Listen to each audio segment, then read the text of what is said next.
I'm here with Jo from Advantage Caravan Repairs. She's going to give us some tips on how to store our caravan to make sure it stays in tip-top condition. Now, Jo, I've just come back from a big journey. What are the first things I should think about?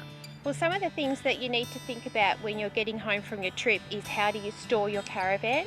And the best storage solution for a caravan ultimately is a garage, if that's at all possible. Undercover is your next best option, so a carport would also be something that you could consider. If you don't have access to an undercover area, then you could also look at using a caravan cover. Okay, so we've got the outside covered. When we go inside, what sort of things should we be thinking about there? If you've just come home from a trip, some of the things that you need to think about is cleaning the van out so that it stays in tip-top condition. Things like making sure that your fridge is empty and dry so that it doesn't, attract any mould. Obviously, some other things that you might like to think about is keeping your windows closed and making sure that if you've got a pop-top caravan, the roof is down properly as well, just to keep it free from dust, things like mice, ants, things along those lines.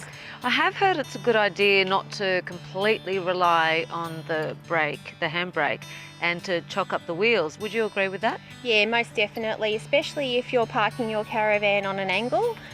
You obviously don't want it to be rolling down your driveway. So I guess it's important to also mention that servicing your caravan at regular intervals is also a really important thing. A caravan that you've just purchased, if it's brand new, should be serviced at the first 1,000 Ks.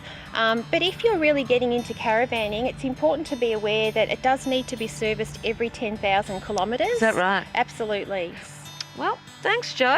I think I'm in safe hands. Well, that's all we have time for this week. We really hope you've enjoyed our beginner's guide to caravanning. Make sure you stay tuned next time as we show you What's up, Down Under? See you, mate. Come on.